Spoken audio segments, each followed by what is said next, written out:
Olá, esse é o Integrativa Fisiológica, o podcast que tem o intuito de juntar a fisiologia cardiovascular aos outros sistemas corporais. Esse programa está ligado ao Departamento de Ciências Fisiológicas do Instituto de Ciências Biológicas da Universidade Federal do Amazonas. Eu sou o professor Guilherme Areias, docente do Laboratório de Fisiologia Humana, e com auxílio dos discentes da nossa instituição, iremos trazer programas de forma mensal para vocês. O podcast tem como principal interesse levar informações referentes à fisiologia cardiovascular, com novidades sobre pesquisa em fisiologia do exercício e reabilitação cardiovascular, além de divulgação científica em geral. Estaremos também envolvidos nas atividades de pesquisa e extensão dos departamentos a qual a fisiologia faz parte. Temos o intuito de entrevistar professores e pesquisadores da nossa instituição e de outras instituições do Brasil e do exterior. Este podcast é apoiado pela Proeste e está ligado aos programas de extensão da nossa universidade.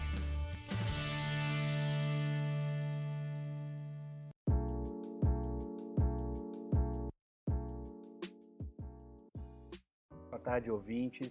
Hoje tenho o prazer de estar aqui conosco o fisioterapeuta Ivens Giacomazzi. Ele é fisioterapeuta graduado pela Universidade Estadual Paulista, Júlio de Mesquita Filho, em 2007. Fez especialização em fisioterapia hospital geral pela Universidade Estadual Paulista, Júlio de Mesquita Filho. Especialização em fisiologia do exercício pela Universidade Gama Filho.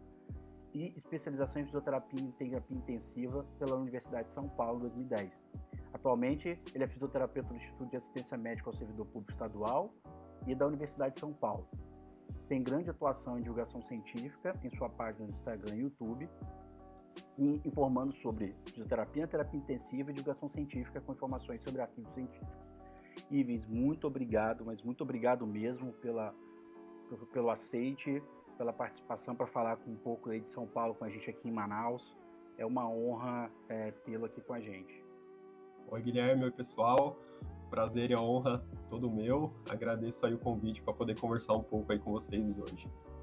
Ivens, eu vou começar fazendo a minha primeira pergunta. Normalmente eu abro a roda de perguntas e a Covid-19 tem ensinado muito para toda a sociedade ao redor do mundo, em todas as áreas, sendo ela econômica, política, da área da saúde. E nos seus 14 anos de experiência, o que a Covid mais te ensinou como profissional? Cara, eu não sei para mim como profissional, mas vou falar de um modo geral. O que mais a Covid ensinou é que ninguém sabia nada, basicamente. As pessoas não estavam, os sistemas não estavam preparados para uma doença tão grave e que exigia conhecimentos tão distintos, né? Não só no tratamento, mas como em termos de prevenção e saúde pública de modo geral, né?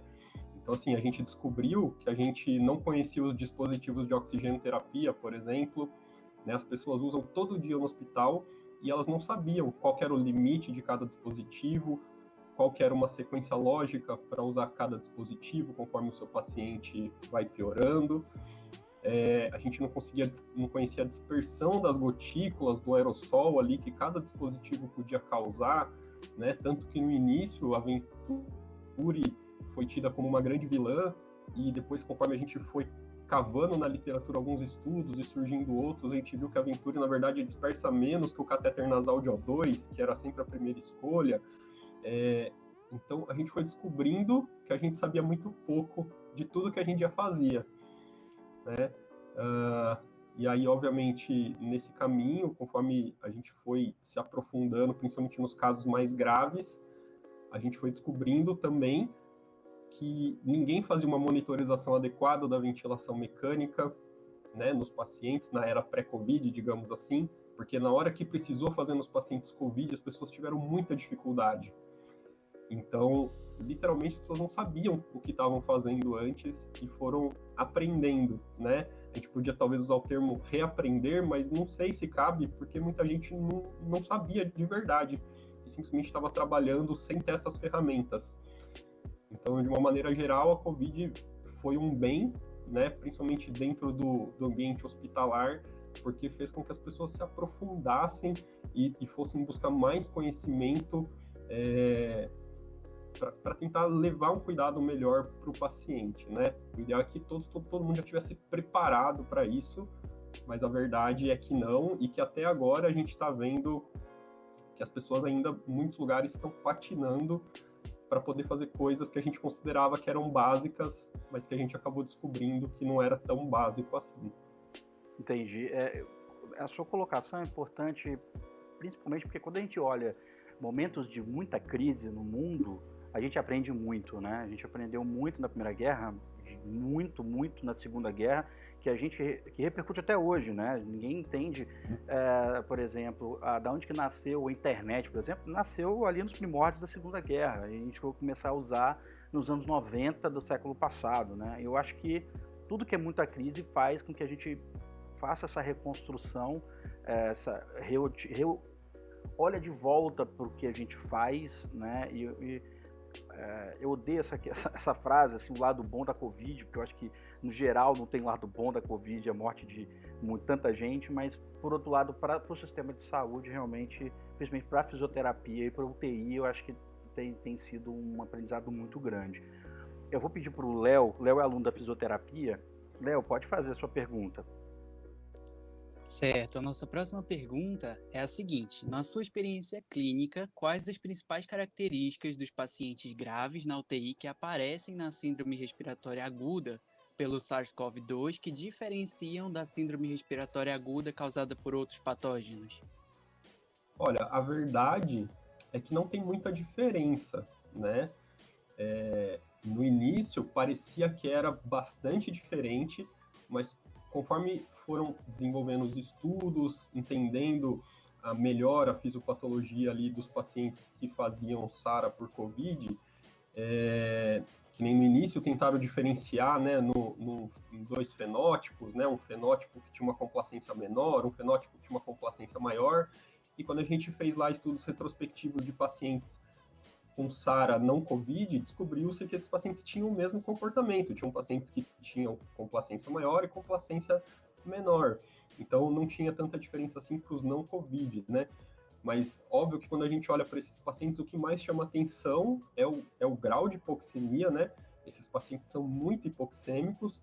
E uma diferença que eu acho que realmente é uma coisa um pouco mais da COVID do que daqueles pacientes que fizeram síndrome de desconforto respiratório agudo não por COVID, é realmente a questão de como o paciente se porta frente à hipoxemia, né? Que é a história lá da hipoxemia silenciosa, que o paciente está ali com você, conversando normalmente, quando ele chega ali na porta do hospital, não refere dispneia, não tem desconforto respiratório, não tem sinal nenhum de insuficiência respiratória, só que quando você vai ver a saturação dele, ele está lá saturando 80%, 70%. Então isso acho que é uma diferença bem marcante, assim, porque os pacientes mais tradicionais, digamos assim, né, da SARA que a gente conhecia no hospital, eles já tinham desconforto respiratório muitas vezes antes mesmo de começar a apresentar a hipoxemia ali, né? O mecanismo da hipoxemia surgia depois de outras agressões já, e o paciente aí, então já tinha dispneia, desconforto respiratório, a grande maioria deles já estava séptico, então eles tinham outras grandes alterações antes de apresentar a hipoxemia, né? E ali na beira do leito na UTI, você dificilmente vai conseguir diferenciar se é um paciente que fez uma SARA por COVID ou uma SARA por outro motivo, né? Então é difícil a gente falar que tem algo que chama atenção, acho que mais essa questão da hipoxemia severa e da hipoxemia silenciosa chama um pouco mais a atenção. Entendi. Eu tô um pouco desatualizado em relação a fatores de saúde pública em relação à incidência e risco de morte para SARA. A porcentagem, quando o paciente instala, o risco dele, ele é igual do paciente COVID com SARA do paciente que tem outra forma de insuficiência respiratória aguda? Cara, historicamente, a mortalidade de pacientes com SARA grave sempre foi alta, né? A gente sempre lutou para tentar baixar esse número aí de 50%, nos melhores estudos aí chega a bater 30%, né? Mas assim, a gente tem que lembrar que isso são estudos randomizados controlados, né? É um cenário feito para aquilo com um número pré-determinado de pacientes. Acho que uma coisa que puxa muito a mortalidade do Covid para cima, frente ao mesmo tipo de paciente, à mesma gravidade de paciente de uma SARA não Covid, é o número de pacientes sendo tratados ao mesmo tempo, a sobrecarga da equipe, lugares que não têm experiência. Então, assim, a gente tem uma série de fatores que acabam puxando essa mortalidade para cima, né? Então, se você pegar aí os estudos com Covid, a gente tem lugares mostrando mortalidades aí entre 20% e 30%, né? Mas é um ambiente, de novo, controlado. Quando você vai para a vida real ali, aí a mortalidade estoura, igual a gente viu aí no último trabalho de epidemiologia aqui do Brasil, onde a mortalidade é altíssima, né, dos pacientes em ventilação mecânica. Para saúde pública, mas é de epidemiologia. Obrigado por corrigir. E quando você bota, por exemplo, aqui em Manaus, por exemplo, né, que explodiu e teve falha do oxigênio, né, isso suja demais com o nosso conhecimento também, né? Então, acho que a gente só vai conseguir realmente ter essa noção quando as coisas realmente quando o vírus realmente começar a ser estiver mais controlado e as pessoas que falharem na imunização acabarem tendo uma evolução mais grave. Rafa, pode fazer a próxima pergunta. O Rafael, ele vai fazer a próxima pergunta. Ele é professor também lá do Departamento de Fisiologia junto comigo. Pode fazer. Vamos lá. Ô, Ivens, essa minha pergunta, ela passa muito por alguns relatos que eu tenho visto ultimamente, né? Existe alguma característica no tipo de lesão pulmonar provocada pela Covid que permite médicos ou outros profissionais de saúde afirmar que o paciente apresentará sequelas a longo prazo ou até mesmo permanentes? Olha, a gente tem características ali, né, de lesão, por exemplo, fibrose, a gente tem eventos tromboembólicos que são característicos, né, da Covid, mas que a gente até consegue correlacionar isso com desfechos, né, a longo prazo, assim. Mas uma coisa que é difícil da gente falar é que a gente tem, por exemplo, pacientes que tiveram acometimento pulmonar aí de 90%, por exemplo, vamos jogar lá em cima, que foram entubados, que melhoraram, passaram todo aquele caminho ali, né, da recuperação e tudo mais, e que hoje não relatam nada. E a gente tem pacientes que na verdade não chegaram a ser pacientes. A gente tem pessoas que tiveram sintomas leves e que estão referindo aí que desde o início, por exemplo, no meu canal do YouTube tem comentários lá de pessoas que pegaram logo no início, em março, e que lá em setembro ainda estavam referindo que tinham fadiga, dispneia. Então é muito difícil a gente saber ainda qual que é a relação direta entre essas coisas, né? Mas óbvio que, assim, quanto maior o acometimento pulmonar que seu paciente teve, provavelmente maior a chance desse paciente ser um paciente grave, que precisou de cuidados hospitalares, uso de oxigênio, ventilação não invasiva, catéter de alto fluxo, até mesmo intubação.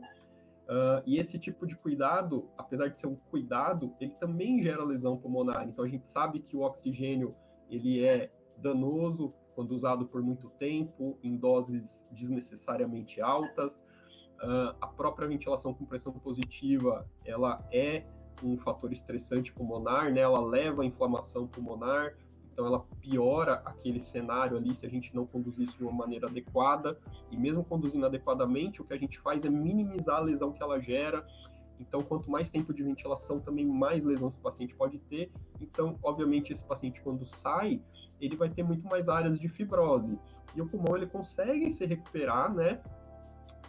Os estudos que a gente tem de pacientes SARA não COVID mostravam que em torno de 6 meses a imagem e a função pulmonar do seu paciente retornava próximo ao predito, né, ao esperado para aquele doente. A gente ainda não sabe bem ao certo como que está isso com os pacientes COVID, né? Mas na SARA não COVID, isso acontecia, regredia a imagem, a função pulmonar voltava ao normal. Então, a gente espera que isso também ocorra num certo grau nesses pacientes. mas ainda é difícil a gente correlacionar diretamente, né, esses achados com essas queixas a longo prazo dos pacientes, porque a gente tem pacientes que nem passaram pelo hospital, tiveram sintomas leves, que se queixam de dispneia, por exemplo, para caminhar, né? Então é bastante difícil a gente ainda bater o martelo com relação a isso. Entendi, Vins. Sua resposta foi muito esclarecedora, mas infelizmente, rapaz, eu tenho visto alguns relatos, alguns profissionais que chegam para o familiar e fala que a pessoa, ó, sua vida a partir de agora mudou totalmente, você vai ter que se readequar, e às vezes afirma que a pessoa realmente não vai ter nunca mais aquela condição, aquela qualidade de vida que ela teve, sabe? Eu acho muito precoce dizer isso. Eu acho que você dizer que a pessoa tem um caminho longo pela frente, né, pelo exame de imagem, fibrose, até uma espirometria, exame funcional, você consegue perceber, ó, é um caminho longo, mas você afirmar que a pessoa não vai ter mais uma condição, uma qualidade de vida igual tinha antes, eu acho precoce, e eu acho que isso também precipita sofrimento, entendeu? Tira o otimismo do paciente. Não sei o que você pensa sobre isso. Na verdade, a gente pode ser mais pragmático, né, em relação a isso. Se eu quero dar uma noção de prognóstico para o meu paciente, não é a imagem pulmonar que vai me falar isso. Se eu quero falar para o meu paciente se ele vai ter uma limitação de qualidade de vida, de funcionalidade, então eu tenho que fazer um teste de funcionalidade, de capacidade funcional com esse cara. Então vamos pegar esse cara, fazer um teste de caminhada de 6 minutos, botar para fazer um teste ali de senta e levanta 5 vezes, usar testes funcionais, né, aplicar um questionário de qualidade de vida nesse cara, e aí a gente vai ter aí um diagnóstico funcional para ele. Baseado nisso, a gente pode propor um tratamento. É o seguinte, ó, a gente vai tratar, a gente vai fazer aqui 1 mês de fisioterapia, dependendo aí de qual que seja a limitação do cara, né, ou você vai poder tratar com um profissional de educação física, se você é um cara que teve sintomas mais leves e menos incapacidade, e aí daqui 1 mês, 2 meses, a gente vai reavaliar, e vamos ver o que você ganhou nesses 2 meses. E aí, acho que a gente consegue ter uma noção melhor de prognóstico, né? E mesmo assim, é difícil falar ainda porque a gente não tem estudos que ajudem a gente a embasar essa opinião, né? Então a gente vai dar uma opinião individual baseado nessa evolução dos testes de cada paciente. Não, perfeito essa colocação. Obrigado. Perfeito, Ivens. A gente fez um convite hoje para a professora Roberta Gonçalves, que trabalha com a gente aqui na fisioterapia. Ela é especialista em fisioterapia cardiopulmonar, tem especialização em UTI também. Doutora Roberta, pode fazer sua pergunta para a gente. Ivens, uma satisfação. Só te cortando um pouquinho, é um prazer também a sua presença aqui hoje. Muito obrigada, prazer é todo meu. Muito obrigada, doutor Guilherme, pelo convite. Ivens, uma satisfação recebê-lo e escutar a sua experiência profissional. Para nós é bom, especialmente para essa troca, né?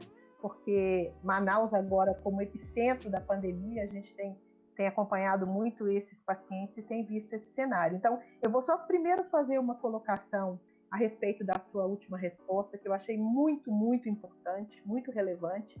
A gente, ultimamente, tem discutido com os alunos muito a questão de falar em diagnóstico funcional. Então, o Guilherme sabe que eu discuto muito esse assunto dentro da universidade, né?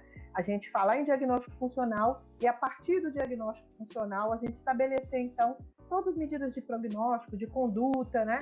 De terapia. Então, eu acho que sua fala vem muito alinhada com o que eu penso hoje, né? A gente estabelecer o diagnóstico e, a partir desse diagnóstico, a gente estabelecer condutas e prognósticos. E o fisioterapeuta não ter medo de falar em diagnóstico funcional.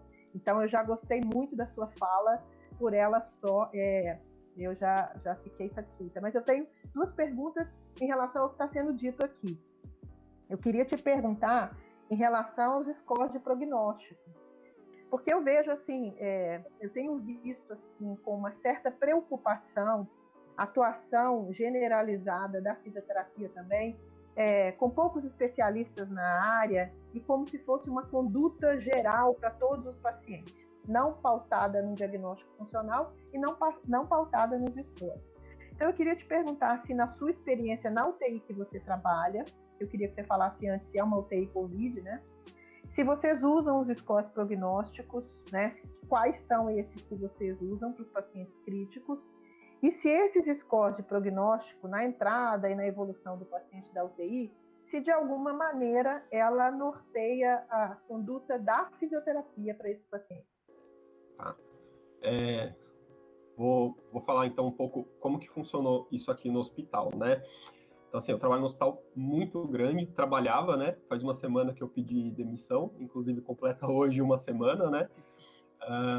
Então, assim, é um hospital muito grande. Imagina, um hospital de 15 andares, que tem aproximadamente, a gente já chegou a ter 1.000 leitos, diminuiu por conta de uma reforma e agora diminuiu de novo por conta da Covid, a gente diminuiu o número de leitos por quarto. A nossa UTI era uma UTI geral de 26 leitos, mais uma UTI pós-operatória junto com uma semi-intensiva de mais 26 leitos. Então, basicamente, a gente tinha 2 UTIs aí de 26 leitos, né, cada uma. No pico do Covid, no meio do ano, lá em junho, julho, nosso pico aqui, a gente chegou a ter 4 UTIs Covid. Então, assim, a gente tinha 4 UTIs de 26 leitos só para Covid, fora a UTI geral, que continuou com 26 leitos. A gente chegou a ter entubados ao mesmo tempo 90 pacientes, porque para a nossa UTI só entra paciente entubado, não entra paciente extubado na nossa UTI Covid. O paciente fica na enfermaria até que tem indicação de intubação, intuba e depois que intubou a gente transfere para a UTI. Então a gente consegue dar todo o suporte que ele precisa na enfermaria até o momento que ele precisa ser intubado e a partir daí ele vai para a UTI para ter cuidados intensivos a partir da intubação. Então, assim, aumentou muito. Então, assim, a gente tinha uma UTI, basicamente, né? 2, se a gente contar ali a semi-intensiva e a pós-operatório. A gente tinha uma equipe de fisioterapeutas que era exclusiva ali da UTI, que eram 4 fisioterapeutas por período, basicamente, ali, né, na UTI geral de 26 leitos, e mais 2 ou 3 que ficavam na semi-intensiva e na pós-operatória, então tinha aí 7 fisioterapeutas por período. Na UTI Covid, a gente estipulou que cada fisioterapeuta não ia ficar com mais de 5 pacientes. Então, se tinham 26 pacientes, tinham 5 fisioterapeutas lá dentro, ou no mínimo 4 fisioterapeutas. Então, para poder ter uma condição de trabalho melhor. Até porque muitos desses fisioterapeutas não eram especialistas em UTIs.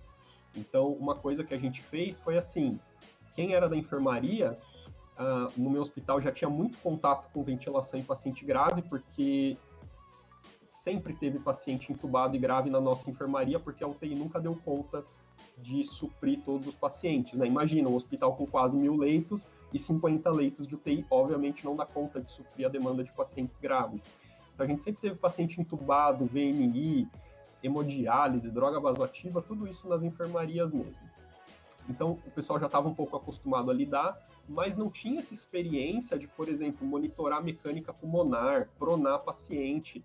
A nossa UTI, historicamente, é uma UTI que sempre pronou. Eu até peguei umas fotos aqui no computador esses dias, tem que ter uma foto de 2011, de 2 pacientes pronados. Então, assim, a gente sempre pronou, porque a gente sempre preferiu pronar a recrutar, né? Então, assim, a gente sempre foi de uma escola que preferia pronar a recrutar. Então, a gente já estava acostumado a pronar, mas os colegas que estavam entrando da enfermagem, da medicina, e esses colegas da enfermaria não estavam. Então, assim, a gente teve que treinar esses colegas. Outra coisa que a gente fez foi, como o pessoal da enfermaria foi para a UTI, quem que ficou na enfermaria? Então, os colegas do ambulatório que fechou foram cobrir as enfermarias. Então, a gente treinou os colegas do ambulatório para fazer VNI, tirar os caras do leito, fazer essa parte funcional com o cara que está com uma doença aguda, né? Todo o cuidado respiratório também com o paciente tracostomizado, neurológico, enfim. Então, houve todo um treinamento, né, da equipe de fisioterapia nesse sentido antes, pelo menos no mês antes de começar a surgirem os primeiros casos lá para a gente. Então, isso ajudou bastante no manejo disso. Quanto aos scores que você perguntou, tradicionalmente na UTI a gente vê SAPS e SOFA, né, que são scores basicamente da equipe médica, que eles ditam um pouco do prognóstico, da gravidade dos pacientes, né? Principalmente o SAPS tem essa função, né? O SOFA é um score mais de falência fisiológico, né? Falência de órgãos. o SOFA ele te fala das falências orgânicas, então, assim, que órgão naquele momento não está funcionando adequadamente, né? E o SOFA leva, além disso, ele leva toda a condição fisiológica do paciente em consideração. Então, isso ajuda no sentido de você entender que o cara entrou de um jeito e ele já entrou com um score muito alto. Então, assim, a chance de morrer daquele paciente é muito alta. Então, você já começa a pensar até onde você vai no tratamento desse paciente. Ver que a gente está num cenário onde, por exemplo, no meu hospital, falta de leito não foi um problema, porque a gente tem 100 aparelhos de ventilação mecânica. Então, a gente tinha capacidade de abrir 100 leitos de UTI. Só que não tinha material humano para isso. Então, assim, quanto mais leitos de UTI a gente abria, menos experiente eram as pessoas. Então, o nosso gargalo eram as pessoas, não era equipamento. Então, felizmente, a gente não precisou usar todos os equipamentos que a gente tinha, mas a cada leito que você ia abrindo, o cuidado humano ia perdendo expertise. E isso faz diferença, né? Não é uma questão pessoal com a pessoa que está ali, é simplesmente porque uma pessoa que tem menos experiência, menos expertise naquela área vai dar um cuidado que não é tão bom quanto o cara que é expert naquilo, né? Então isso faz diferença. Então os scores, à medida que os dias passam e seu paciente não melhora, né? Tipo, o SOFA do cara tá aumentando, a cada dia ele tem mais falências orgânicas, então assim, esse cara tá morrendo. Independente do cuidado que a gente está oferecendo para ele, a gente não está conseguindo reverter. Então, chega um momento onde o score pode te ajudar a definir que você chegou num limite terapêutico, né? Então, a gente está fazendo distanásia com o paciente, a gente está prolongando essa vida de uma maneira fútil, né? Então, os scores são muito importantes. Para quem trabalha na UTI, tem que ter score. Principalmente o score, ele te ajuda a mostrar uma imagem da sua UTI, a desenhar, né, a epidemiologia da sua UTI também, para você entender qual que é a gravidade dos pacientes, por que seus pacientes às vezes saem tão ruins da UTI, porque simplesmente é uma UTI de paciente muito grave. Se você tem uma UTI de paciente que não é grave, seus pacientes saem muito ruins de lá, tem alguma coisa errada, né? Então, assim, o nosso cuidado está falhando. Então, os scores ajudam bastante, até mesmo para fisioterapia, porque geralmente tem uma balança meio inversa, né? Um cara que é muito grave, ele é um doente muito importante para o médico, mas um cara muito grave nem sempre é o doente importante para a fisioterapia, porque um cara muito grave não tem muito o que o fisioterapeuta fazer. Se meu paciente está muito grave, como que eu vou mobilizar esse doente? Como que eu vou promover funcionalidade para um cara que está grave? Então, não está no momento do fisioterapeuta, está no momento do médico e da enfermagem brilhar e deixar esse cara redondo, e daqui a pouco, a hora que ele estabilizar, que ele voltar para a fisiologia ali mais próximo do normal, aí é a nossa vez. Aí a gente vai começar a agir nesse cara, né? Dentro do aspecto do paciente que está em ventilação mecânica, talvez a gente tenha que ter um cuidado de monitorização, mas que, sim, para quem está acostumado a fazer isso, é uma coisa muito fácil e rápida de fazer, monitorização ventilatória, ainda mais nesses pacientes que estão sedados e curarizados. Isso é muito fácil de fazer. Quando eles começam a despertar, começa a dar um pouquinho mais de trabalho para gerenciar as assincronias, né, e tudo mais. Mas que também, para quem tem experiência, não é uma coisa que vai despender muito tempo, muita energia. Então, tem um pouco dessa balança inversa, né, de que as prioridades para o médico e para o fisioterapeuta nem sempre são as mesmas, nem sempre o paciente que é prioridade para o médico é o paciente que é prioridade para o fisioterapeuta, né? Muito obrigada, bem legal a resposta. Doutor Roberto, eu vou falar, pode fazer mais uma. Tenta, eu acho que está num caminho do que você tinha colocado para mim, eu acho que pode complementar o que ele falou.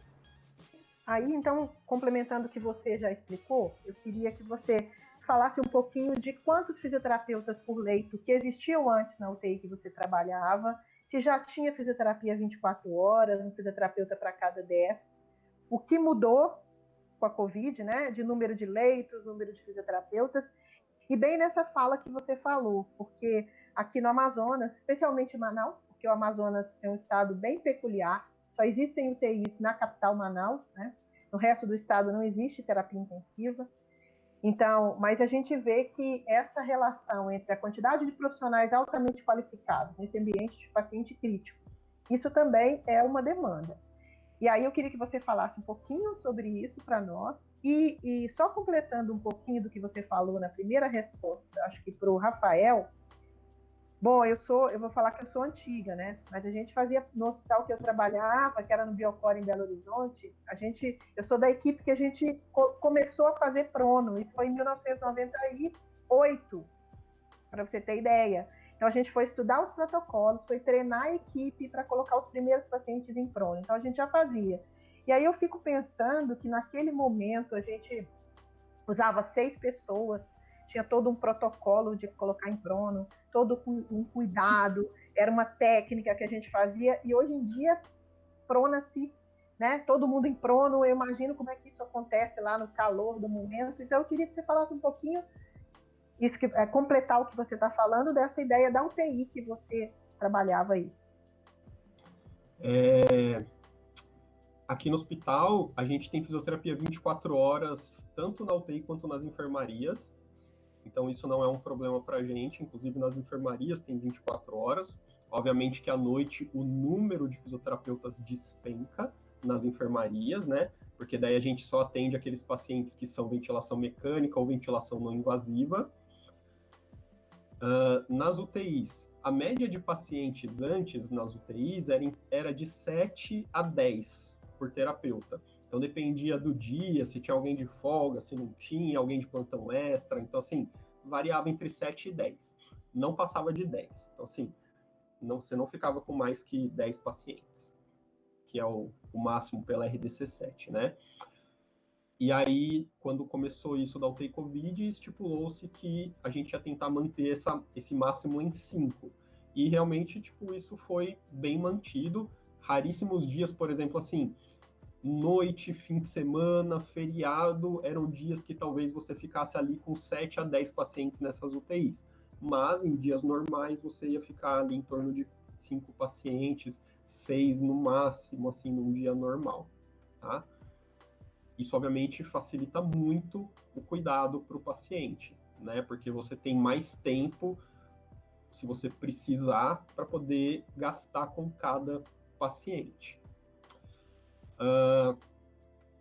A questão da prona que você perguntou, então, assim, a equipe da UTI em si já estava um pouco acostumada, foi feito treinamento, né, entre equipe médica, fisioterapeuta, enfermagem. Para pronar um paciente, obrigatoriamente tem que entrar um médico, um fisioterapeuta e um enfermeiro, e aí mais 2 pessoas para ajudar. Dentro dessas 2 pessoas, geralmente era o técnico de enfermagem do próprio leito e mais alguém que tivesse ali disponível no momento. Então, o paciente era preparado, então, assim, era estabilizado hemodinamicamente, a equipe da enfermagem colava todos os protetores neles, né, aqueles hidrocoloides para proteger a pele, preparava coxim quando necessário. Teve pacientes, por exemplo, pacientes de 200 quilos que precisou de 2 camas e 10 pessoas para pronar. Então, teve algumas peculiaridades, né? Porque daí, como o paciente era muito grande, pronou-se de uma cama para outra, porque não tinha como pronar na mesma cama. Então, teve, tipo, sei lá, eu lembro de uns 5 pacientes desse, assim, por exemplo. A gente teve até agora, eu até olhei, que eu comentei com o Guilherme ontem, eu fui até olhar o número, a gente teve mais de 1.000 pacientes entubados, né, aqui no hospital. Isso, assim, só os entubados, né? Fora os outros que ficaram nas enfermarias que não necessitaram de suporte ventilatório. E a nossa manobra de prona, de escolha, foi aquela com 5 pessoas, fazendo o paciente dentro dos 2 lençóis, né, um por baixo e um por cima. Então, a manobra de escolha aqui foi essa, com 5 pessoas e usando os 2 lençóis. Tem manobra descrita na literatura que precisa de 3 pessoas, né, e que é totalmente factível, não tem problema. Vai começar a dificultar quanto maior e mais dispositivo invasivo tiver o seu paciente. Então, por mais que às vezes no seu protocolo tá lá 3 pessoas, você tem que ter o senso crítico de olhar e falar, bom, 3 aqui não vai dar, preciso de mais pessoas, e tudo bem, né? Do mesmo jeito que tiver 5 e for uma vozinha de 40 quilos, bom, talvez em 3 a gente pode virar essa avó aqui, não tem problema, né? Então sempre tem isso, né? Dentro de um protocolo, ele te fala o mínimo que você precisa e você pode dançar ali dentro, né? E até onde eu sei, não tiveram eventos adversos graves relacionados a isso. Teve pacientes que assim que o pronado teve PCR, que foi reanimado, chegou a ter massagem com o paciente em prona, que assim que dá, você desprona esse paciente, volta para supina e continua, né, a reanimação, mas nada fora do cuidado de UTI, que a gente fala assim, nossa, a prona muda totalmente o cuidado. Não chega nesse nível, né? Não, eu acho que foi ótimo. Assim, a minha visão, não sei se você concorda, é que das condutas para o paciente crítico, muito pouca coisa mudou, quase nada.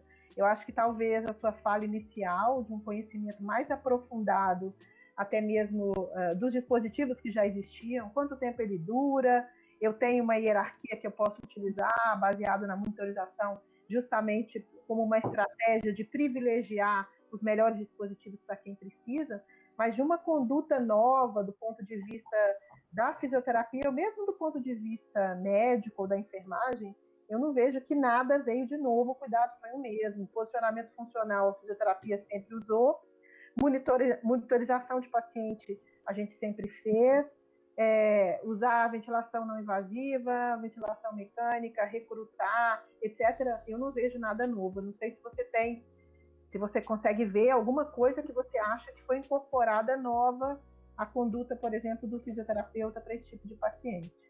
Além da monitorização, óbvio, né? Na verdade, o que a gente vê que foi ao contrário, né? No começo, quando era aquela coisa de novidade, nossa, é uma coisa nova, ninguém sabe o que é, no desespero, muita gente tentou inventar e fazer coisas mirabolantes.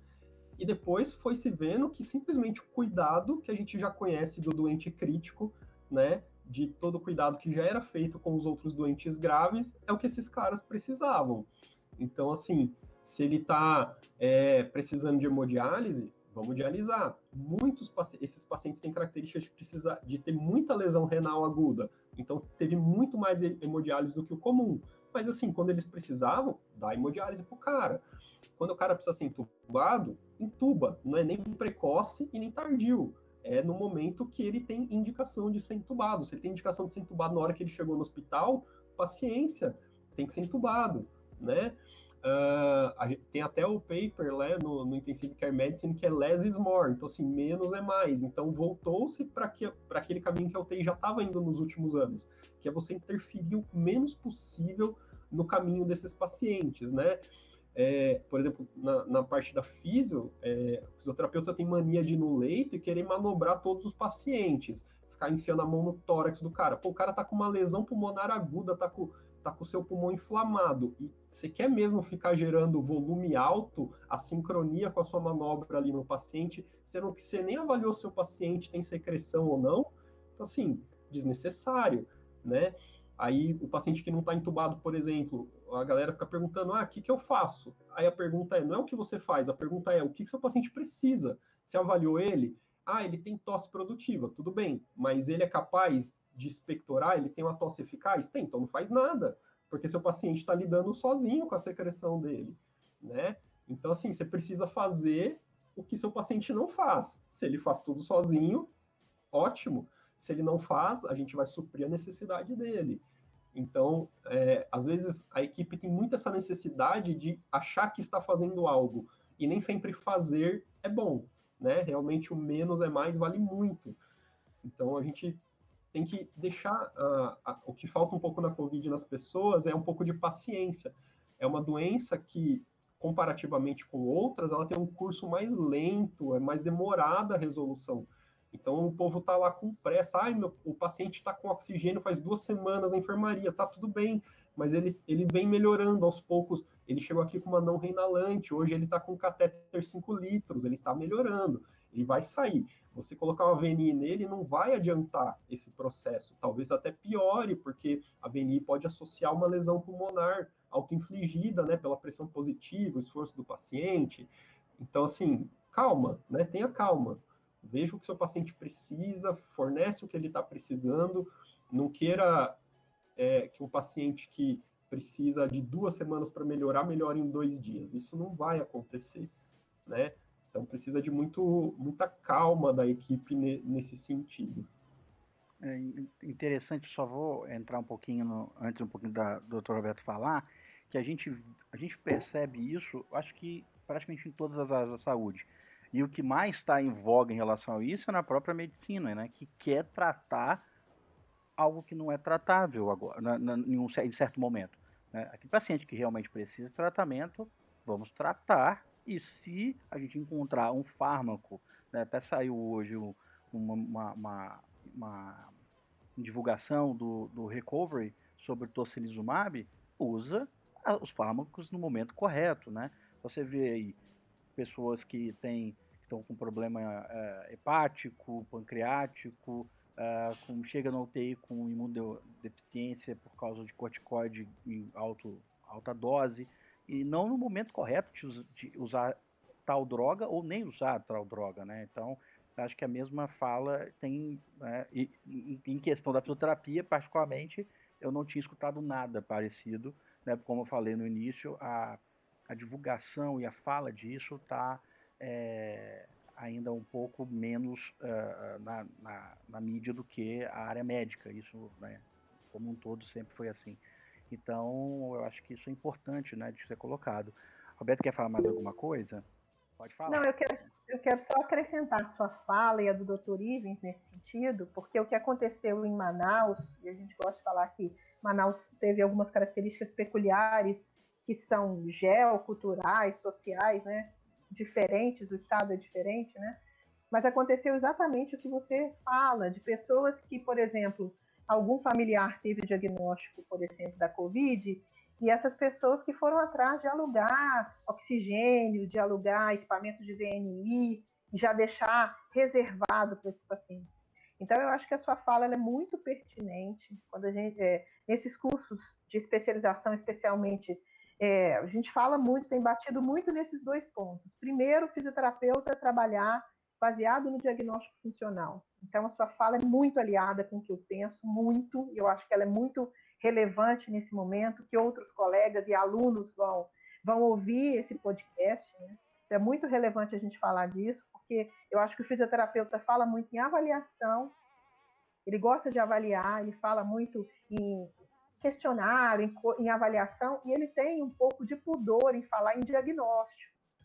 Eu acho que a avaliação é um método, mas o seu objetivo é um diagnóstico. Se você tem um bom diagnóstico funcional, você tem uma chance muito maior de estabelecer prognóstico com condutas adequadas. Então, eu acho que a sua fala foi extremamente pertinente. E também em relação à terapia intensiva, né? Que muitas vezes a gente vem de um histórico da fisioterapia brasileira que a gente trabalhava só como reabilitador, então o fisioterapeuta era de mão de obra, né? Então, assim, tinha uma ideia de que para o fisioterapeuta estar trabalhando, ele tem que fazer alguma coisa manual. Então, ele tem que estar fazendo alguma coisa. Então, se ele chega para atender e acompanhar um paciente, se ele não fizer nada, o fisioterapeuta não fez nada. E aí eu acho que a gente reforça esse compromisso e essa ideia que a gente já tem de que a sua avaliação funcional, ela dita as suas condutas e que muitas vezes a conduta é expectante, monitorar o paciente é uma conduta muito importante para o paciente crítico, né? Aí eu queria que você falasse um pouquinho, só reforçando essa sua fala, que eu acho muito importante, levando em conta que a gente tem alunos também que estão nos ouvindo, né? Vou te dar um exemplo. Aqui no hospital, né? Então, assim, a gente tinha os pacientes lá na UTI, mas a gente tinha, sei lá, 200 pacientes na enfermaria, internados com Covid, né? Então, tinha muita interconsulta do médico pedindo atendimento fisioterapêutico para o paciente. Aí eu chegava no leito, tinha lá um paciente com catéter nasal 3 litros, saturando 96, sem queixa de dispneia, sem desconforto respiratório, um paciente que tirava o oxigênio, conseguia ir até o banheiro, voltar sem auxílio. Então, assim, eu não tenho nada para oferecer para esse cara, porque ele está funcionalmente independente, eu não tenho o que melhorar. Ele é um senhor, vamos supor aí, vou dar alguns exemplos, né? Um senhor de 48 anos, ou seja, jovem, sem um fator de risco para perder funcionalidade, porque ele está se mantendo ativo ali, ele é jovem, historicamente ele trabalhava. Da parte do oxigênio, não existe uma manobra fisioterapêutica, um exercício fisioterapêutico que vai acelerar a saída desse oxigênio. O que ele precisa é se manter ativo, e isso ele já está fazendo sozinho. Então, assim, eu simplesmente avaliava e respondia que não tinha indicação de acompanhamento fisioterapêutico. E que se, por acaso, o quadro do paciente mudasse, o médico podia retornar a solicitar. E, ao mesmo tempo, geralmente lá a gente tem quartos de 2 camas, né? Quartos com 2 leitos.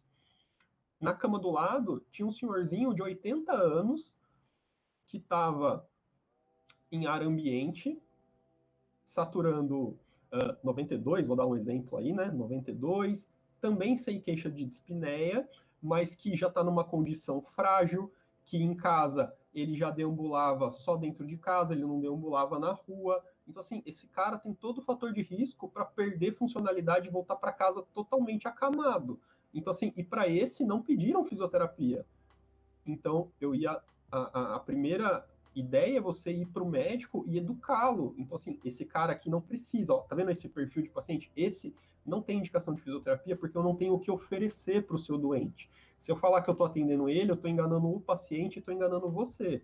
Agora, sabe aquele paciente que está do lado? Aquele tem total indicação. Ah, mas ele está sem oxigênio. Tudo bem, mas ele é um cara idoso, frágil, ele precisa ser estimulado, ele precisa ser reabilitado, eu preciso garantir a funcionalidade desse doente.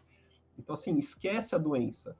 Não é a doença que dita o tratamento fisioterapêutico, o que dita o tratamento da fisioterapia é a função. A gente não trata doença, a gente trata função, né? Ou disfunção, como queira, né? Tem gente que prefere falar que a gente trata a disfunção, né? Porque se tem função não precisa tratar.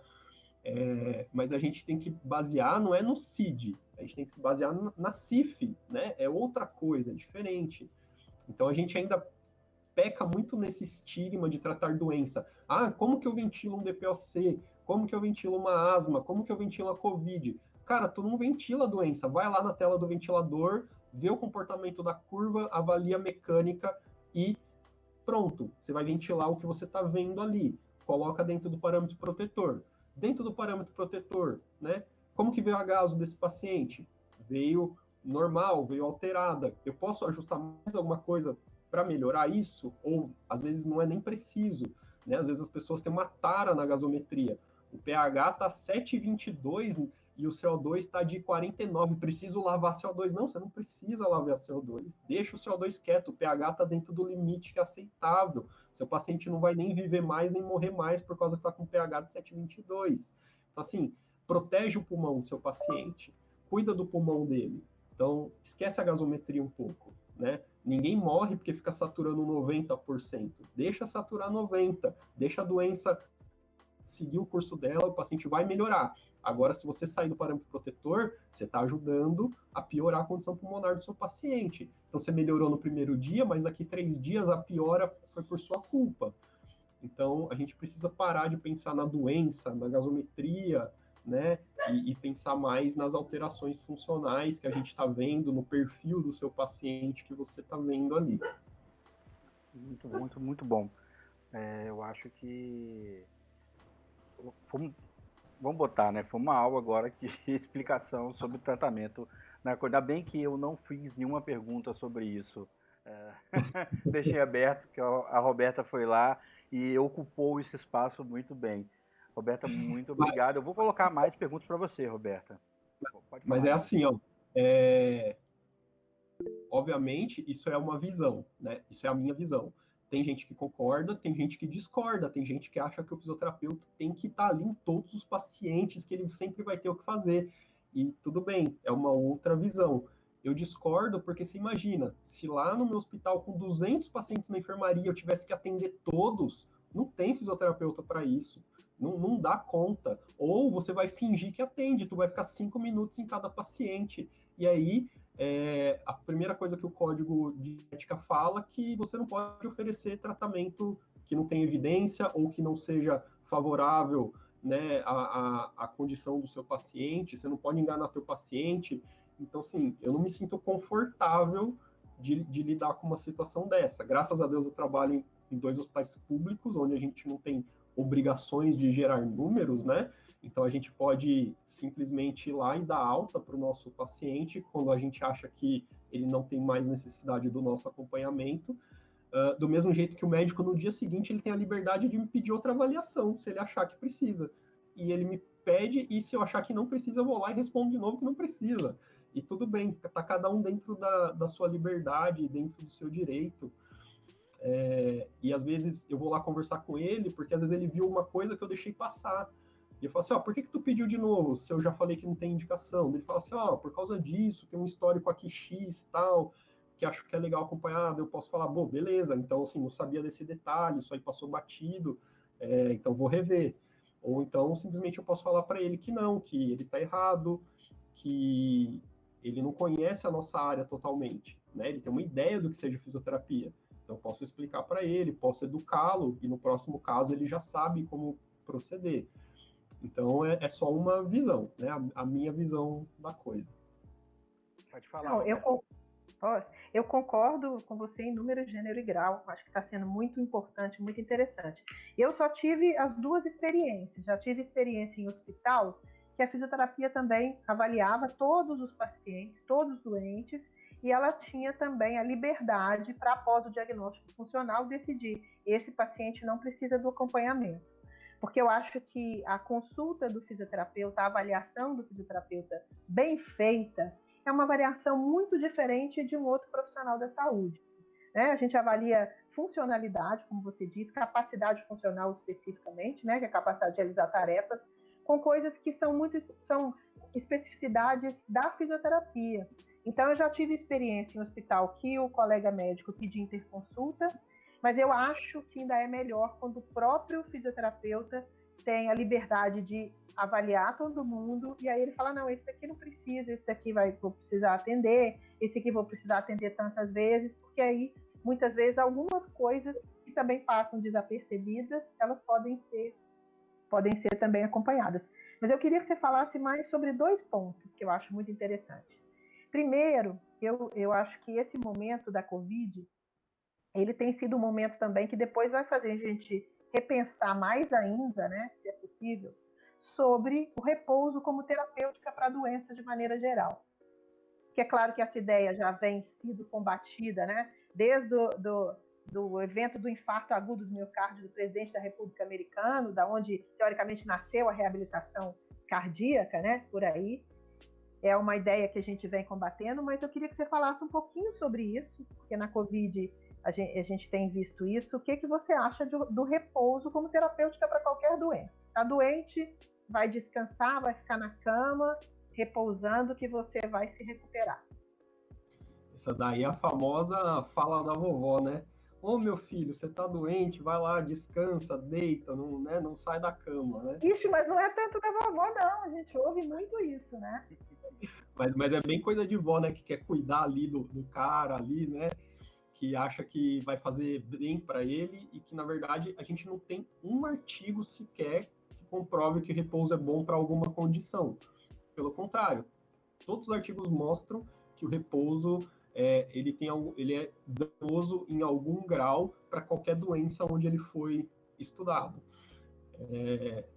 E isso a gente vê no hospital. Então, se eu tenho um senhor lá, que eu comentei, de 80 anos, que interna, que aonde a única opção dele é uma cama, ele vai ficar deitado 2 semanas numa cama, como que eu posso achar que ele vai sair melhor do que ele entrou?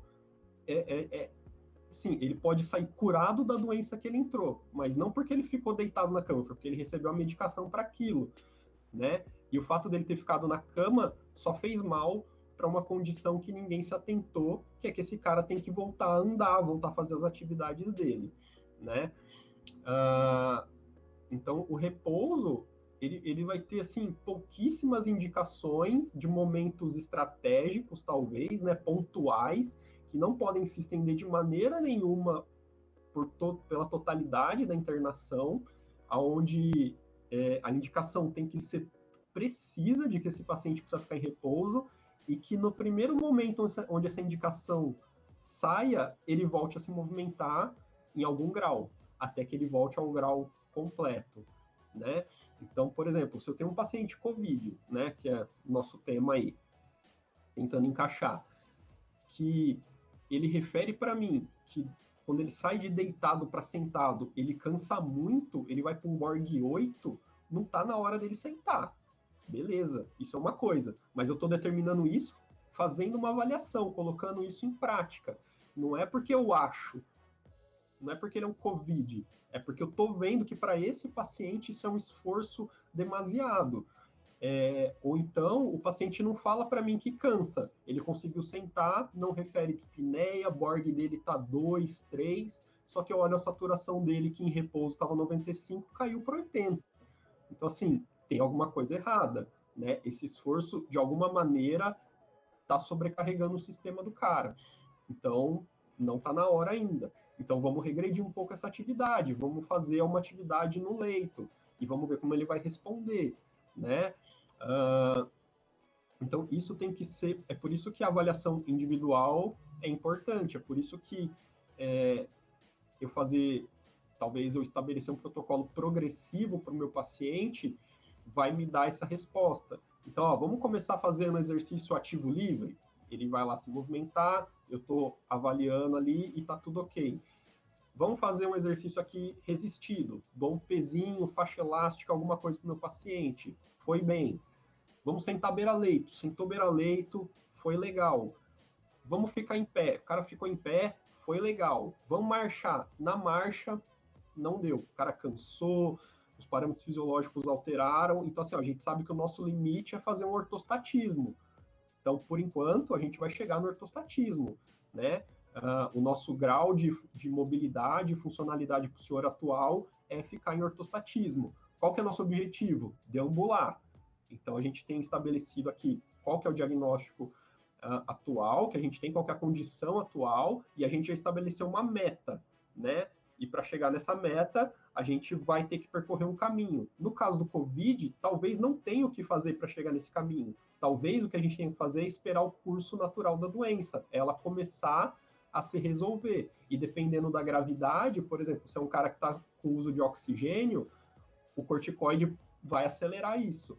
Se é um cara que está sem uso de oxigênio, a gente vai ter que esperar um pouco isso acabar se resolvendo um pouco naturalmente, porque não tem remédio para dar para esse cara, para melhorar. Né? E aí, depois que ele sair da doença em si, a gente pode estabelecer aí talvez uma conduta de reabilitação para ele, porque pode ser que ele já sofreu aí, né, devido ao mecanismo fisiopatológico da doença, alguma coisa que a gente pode reverter com a reabilitação.